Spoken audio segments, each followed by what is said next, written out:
तर नमस्कार विद्यार्थी मित्रांनो, स्वागत आहे तुमचं माझ्या यूट्यूब चॅनलवरती। आज आपण इयत्ता 6वी वृत्तांची दुनिया हा तिसरा धडा आपण शिकणार आहोत। तर आता याच्यामध्ये आपल्याला काय काय सांगितलेलं आहे ते आपण बघूया। पहिला लिहिलं आहे, जीवनात ध्येय निश्चित असेल तर कोणतीही रेषा मार्ग दाखवते। तर याच्यामध्ये एक आपल्याला घोषवाक्य दिलेलं आहे की आपल्यामध्ये जीवनामध्ये ध्येय असेल निश्चित असेल तर आपल्याला कुठली रेषा येते आपल्याला मार्ग दाखवते। आता याच्यामध्ये एक मुलगा आहे, एक मुलगी आहे आणि त्यांच्या हातात एक पृथ्वी आहे। पृथ्वी गोल आहे आणि पृथ्वी गोला त्यांनी जाळीमध्ये धरून ठेवले। ही जाळीच आपली होते वृत्त जाळी। आता विचार प्रवर्तक प्रश्न, याच्यामध्ये पृथ्वीवर काल्पनिक वृत्त जाळी आखण्याची आवश्यकता मानवास का भासली असे तुम्हाला वाटते?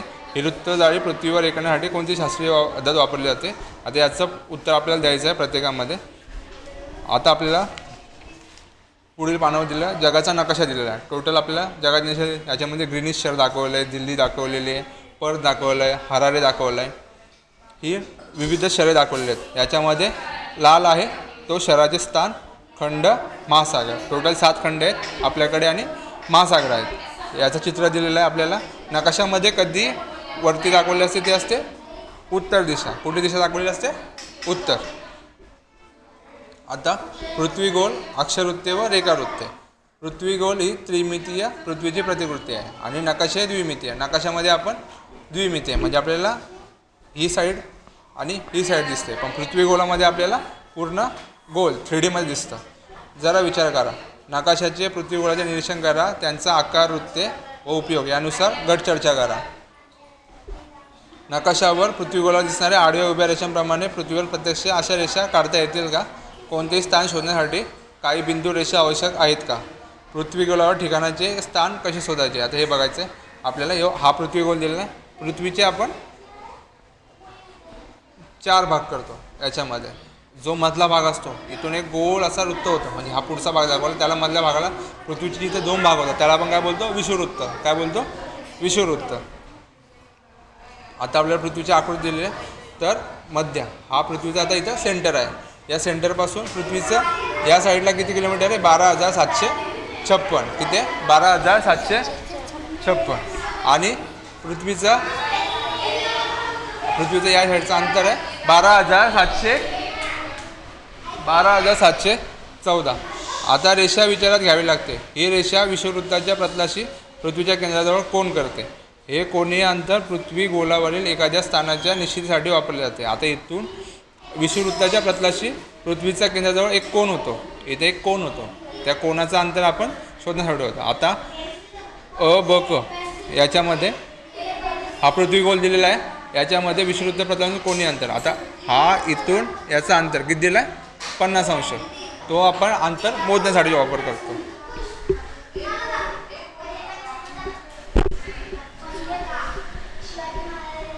आकृती क्रमांक 3.3 याच्यामध्ये पृथ्वीच्या पूर्व, पश्चिम, उत्तर, दक्षिण व्यासाची लांबी दाखवलेली आहे। याच्यामध्ये आपल्याला व्यासाचे अंतर दाखवलेलं आहे।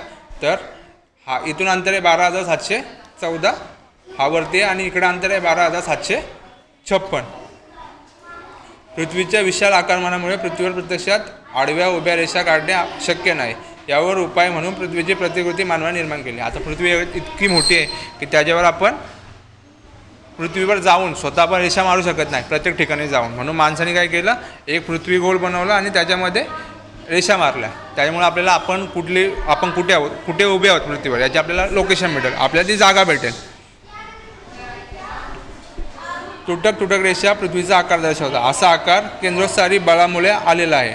पृथ्वीच्या परिभ्रमणामुळे निर्माण होणाऱ्या केंद्रोत्सारी बळामुळे विषुववृत्तावर पृथ्वी फुगलेली दिसते। आता इथे पृथ्वी जराशी आपल्याला काय दिसते? फुगलेली दिसते। काय दिसते? फुगलेली दिसते, म्हणजे हा गोल आहे तो थोडा फुगलेला आहे। इथे कोनीय अंतर कोणत्याही ठिकाणाचे स्थान निश्चित करण्यासाठी पृथ्वीच्या केंद्रापासून पृष्ठभागावर ते कोठे पाहिले जाते त्यासाठी पृथ्वीच्या पृष्ठभागावरील स्थानाचा बिंदू व पृथ्वीचे केंद्र जोडणारी एक सरळ रेषा आहे विचारात घ्यावी लागते। ही रेषा विषुववृत्ताच्या प्रतलाशी केंद्राजवळ कोन करते।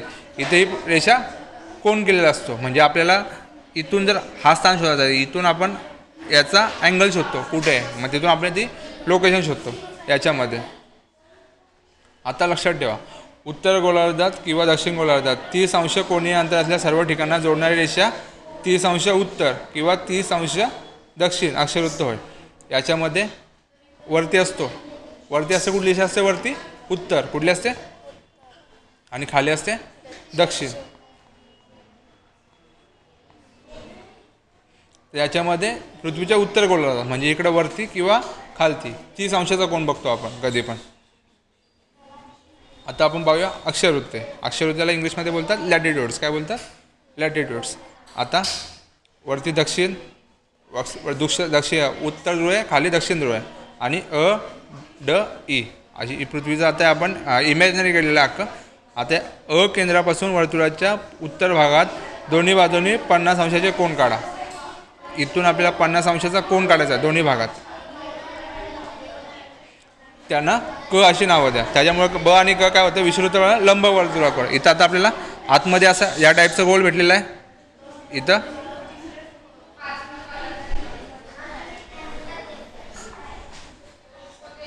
वर्तुळातील दोन्ही लंब वर्तुळांचे अंतर सारखेच आहे का? तुम्ही काढलेल्या वर्तुळ ती लहान मोठी आहे का? जर आपण इथं बघितलं तर दोन्ही वर्तुळे काढली, त्यांचं अंतर लहान मोठं होईल दोन्ही साईडला, कारण की पृथ्वी थोडी फुगे दिसलेली असते. भौगोलिक स्पष्टीकरण.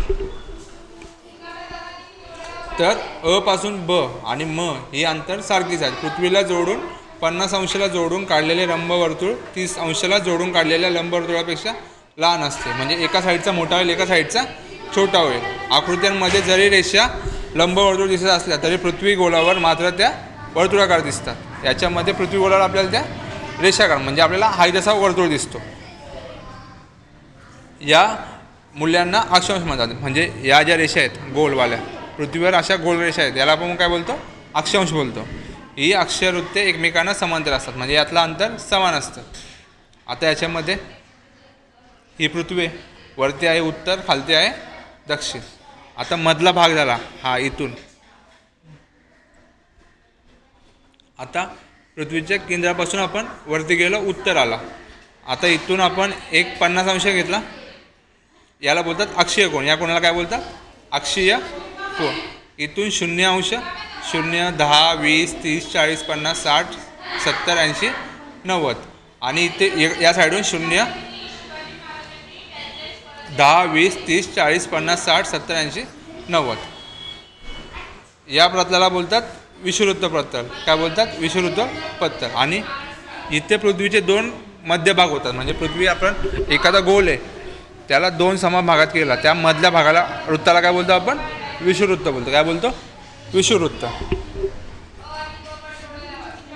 आता याच्यामध्ये विषुवृत्त प्रतलापासून अक्षांशाचे कोण मोजले जातात. म्हणजे हा विषुवृत्त आहे मधला भाग, इथून आपण वरती कोण मोजत जातो. म्हणजे आपण आता 10, 20, 30 मोजलं, ते कुठून मोजतो आपण? विषुवृत्तापासून मोजतो. विषुवृत्तापासून उत्तर ध्रुवाकडे किंवा दक्षिण ध्रुवाकडे अक्षवृत्तांचे मूळ वाढत जाते, परंतु परीघ लहान होत जातो. याच्यामध्ये काय होतं की इथून यातला अंतर सेम आहे 10, 20, 30, 40, पण नंतर तो इथला परीघ आहे तो कमी कमी होत जातो. आता इथे आपल्याला 2 पृथ्वी गोल दिलेले आहेत. याच्यामध्ये हा एक आहे, इकडून वरतू बघितला आपण तर हा आहे उत्तर ध्रुव. काय? उत्तर ध्रुव. आणि उत्तर गोलार्ध याला बोलतात उत्तर गोलार्ध. खाली आहे त्याला बोलतात दक्षिण गोलार्ध. काय बोलतात? दक्षिण गोलार्ध. आता 0 अंशावर कोण असतं? विषुवृत्त. इथं विविध वृत्तांची नावं दिली आणि त्यांची अक्षांश मूल्य दिलेली आहेत. आता 0 आणि त्याच्यावरती 1, 0 याला बोलतात अंश. काय बोलतात? अंश. आता त्याच्या पुढे आहे 23 अंश 30 मिनिट उत्तर. आता असं दिलं आहे 23 अंश आणि 30 अशी रेषा आहे, स्वल्पविराम.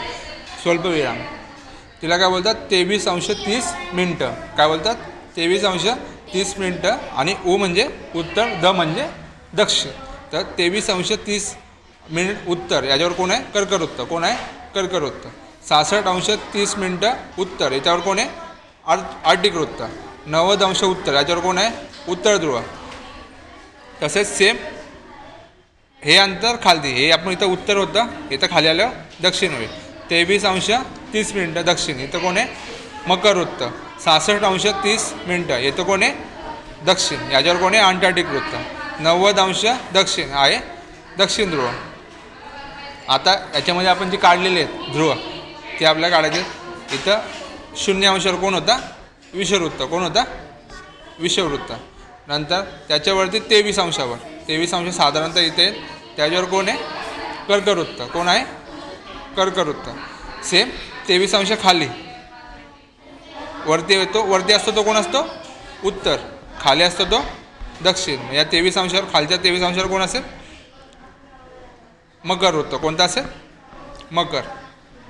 त्याच्या खाली आहे अंटार्क्टिक. काय?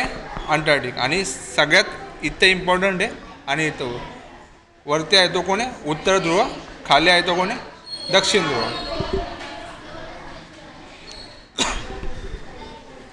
आता पृथ्वीवर प्रत्येकी 1 अंशाच्या अंतराने एकूण 181 अक्षरवृत्ते काढता येतात. म्हणजे ही पृथ्वी गोल आहे, याच्यावर आपण 1 अंशाने काढले तर टोटल किती होतात? 181.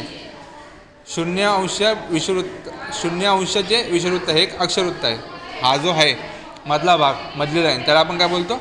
विषुववृत्त. तो एक अक्षरवृत्त आहे. आधी इतकं लक्षात ठेवा, ही पृथ्वी ही आडवी लाईन आहे, हिला बोलतो आपण अक्षरवृत्त. काय बोलतो?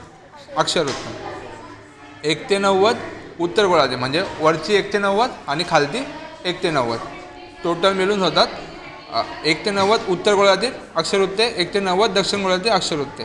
दोन लगतच्या अक्षरवृत्तांमधील प्रत्यक्ष अंतर एकत्र 111 किलोमीटर. म्हणजे आता ही पृथ्वी काढली आपण, ही पृथ्वी काढली, ही मधली रेषा विषुववृत्त आणि त्याच्यासमोर 1 अंशाने काढला, तर या दोघांमधलं अंतर किती आहे? 111 किलोमीटर. किती आहे? 111 किलोमीटर. आता आपण रेखावृत्त बघूया. रेखावृत्तांना काय बोलतात? लॉन्जिट्यूड्स. काय बोलतात? लॉन्जिट्यूड्स. ही पृथ्वी गोल आहे. पृथ्वी गोलाचे निरीक्षण करून खाली प्रश्न, पृथ्वी गोलावर उभ्या रेषा का काढल्या असतील? आता पृथ्वी गोलावर उभ्या रेषा का काढल्या असतील? उभ्या रेषांची सुरुवात व शेवट ज्या बिंदूत होतं त्या बिंदूची नावे सांगा.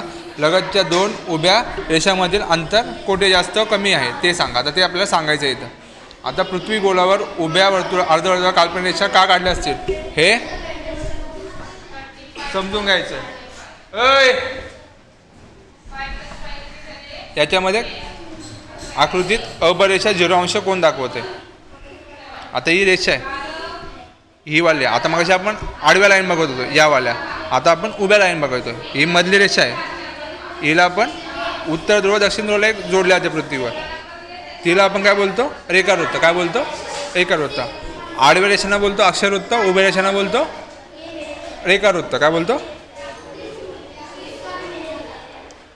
आता आकृतीतील 3.10 मध्ये कृतीतून लक्षात येते की ब कडे पृथ्वीचा अकेंद्राशी विषुववृत्ताच्या प्रतलावर होणारे कोण आहेत. याप्रमाणे 0 रेखावृत्ताच्या पूर्वेकडे पश्चिमेकडे विषुववृत्ताच्या प्रतलावर प्रत्येक 1 अंशाच्या अंतरावर 2 ध्रुवांना जोडणाऱ्या अर्धवर्तुळ रेषा काढल्या जातात. या अर्धवर्तुळ रेषांना रेखावृत्त म्हणतात. आता हे सांगितलं, ही अर्धवर्तुळ म्हणजे आपण इथून जोडली अशी, हा पण काय झाला? रेखावृत्त झाला. काय झाला? रेखावृत्त.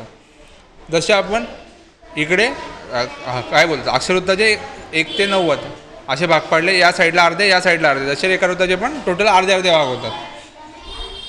आता आपण वृत्तजाळे बघूया. टोटल वरती आहे उत्तर,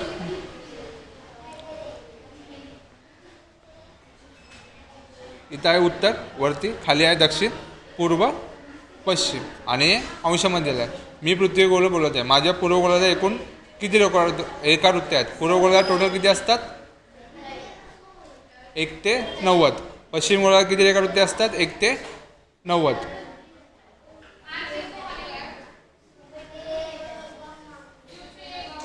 या मधली लाईन आहे, या साईडला 90 असतात, या साईडला 90 असतात. आता पुढचं बघूया आपण. विषुववृत्त 2 लगतच्या रेखावृत्तांमधील प्रत्यक्ष पृथ्वीला अंतर, इथला अंतर असतो किती सांगितलं मग? 111 किलोमीटर. आणि कर्कवृत्त मकरवृत्तावर 102 किलोमीटर. आर्टिक व अंटार्क्टिक वृत्तावर 44 किलोमीटर व उत्तर दक्षिण ध्रुवावर अंतर असतं 0 किलोमीटर. आता ही वृत्तजाळी आहे. वृत्तजाळी म्हणजे ही पृथ्वी आहे. पृथ्वीला आपण जर जाळा लावला तर काय होईल? हे वृत्तजाळी तयार होईल. म्हणजे जाळ्यासारखी पृथ्वी आपल्याला दिसते इथे.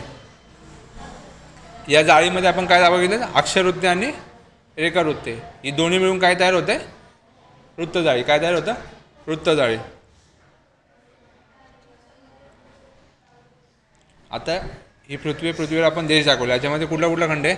आशिया, आफ्रिका, ऑस्ट्रेलिया, उत्तर अमेरिका, दक्षिण अमेरिका,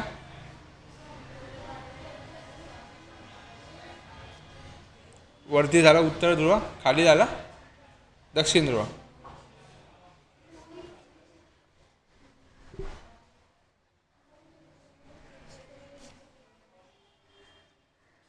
आणि अंटार्क्टिका. आता शून्य अक्षरवृत्त रेखावृत्त कोणकोणत्या खंडातून जाते? आता हा शून्यवाला आहे, तो कुठल्या कुठल्या खंडातून जातो? तर आफ्रिका खंडातून जातो आणि अर्धा आशिया खंडातून. ही लाईन आहे, ही शून्य रेखावृत्ताची. यातून कुठल्या कुठल्या खंडातून जाते? लाईन आफ्रिका खंडातून जाते आणि आशिया खंडातून जाते. 75° पूर्व रेखावृत्त.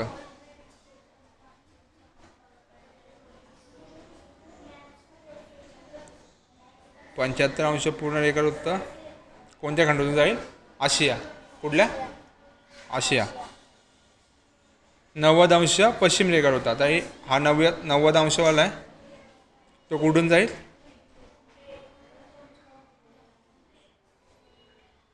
तो कोणत्याच खंडातून जाणार नाही.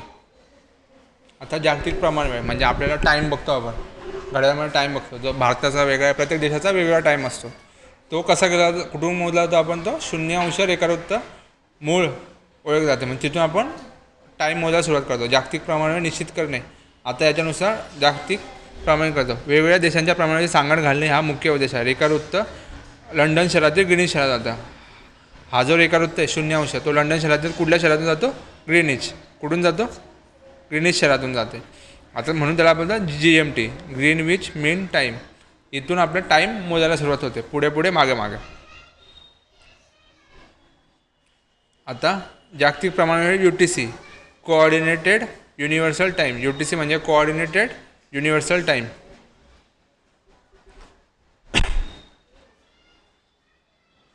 आता आपल्याला नाट्यीकरण ओळख वृत्तांची यादीमध्ये भारताचा नकाशा दिलेला आहे. मी आहे अक्षरवृत्त, मी आहे रेखावृत्त. तर भारताच्या कोणकोणत्या यातून काय काय जातं? तर कर्कवृत्त भारताच्या उज्जैन या शहरावरून जात आहे. कर्कवृत्ताची जी अंतर आहे 23°30". इथून कर्कवृत्त जात आहे. परत एक रेखावृत्त जात आहे 70° पूर्व, 80° पूर्व, 90° पूर्व. यातून भारताच्या काय जात आहे? रेखावृत्त जात आहे. ह्या लाईनी आहेत, याला काय बोलतो आपण? ही लाईन आहे रेखावृत्त. काय बोलतो? रेखावृत्त. आता 30° उत्तर, 20°, 10°, याला काय बोलतो आपण? आडव्या लाईनीला बोलतो अक्षरवृत्त, उभ्या लाईनीला बोलतो रेखावृत्त. आता भारताची प्रमाणवेळ कुठून ठरवली जाते? तर 82°30". हे पूर्व रेखावृत्त भारतावरून जातं, मिर्झापूर शहरातून जातं. त्याच्यावरून भारताची आपण प्रमाणवेळ बघतो, म्हणजे भारताचा टाईम आहे तो किती मिनटं पुढे इथून जो 0 आहे तिथून भारताचा टाईम आहे तो 5.5 तास 30 मिनटं पुढे आहे.